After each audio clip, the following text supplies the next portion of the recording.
Hi, I'm Mia. I'm head of the camera department at Vintage Cash Cow. So my job as head of the camera department is to oversee the testing and sorting of all of the items that we receive.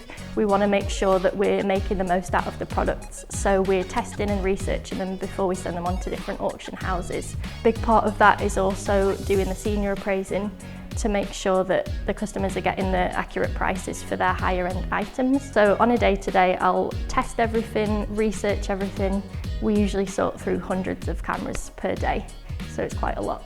When you're trying to figure out if your camera is valuable or not, you want to be looking at what brand it is. So Olympus ones are quite high value. Same with like Canon, Leica is always a key one.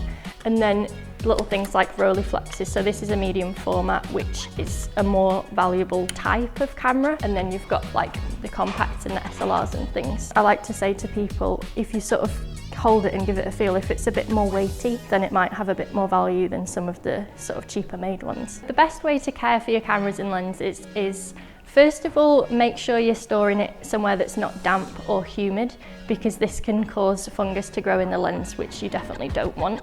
Another thing is to make sure you're packing it in quite a secure or like heavy duty camera bag, so that if you're moving it around it's not getting bashed or knocked. And then the third thing I would say is make sure you're taking all of your batteries out, especially if it's a film camera, because over time these can corrode, which will then unfortunately break your camera. When you're sending your items into Vintage Cash Cow, I would recommend getting quite a padded box, maybe with some lining around the edge to make sure that things aren't getting bashed about inside. I would then suggest wrapping each item in bubble wrap to protect them a bit, but you don't need to worry about taping this closed or anything. Just a bit of loose padding to protect your things.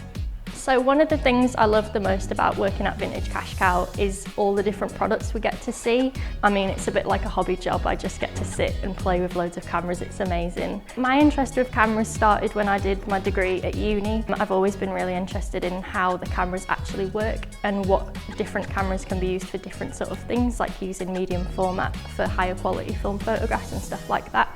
So finding the job at Vintage Cash Cow was perfect because I get to play with cameras all the time.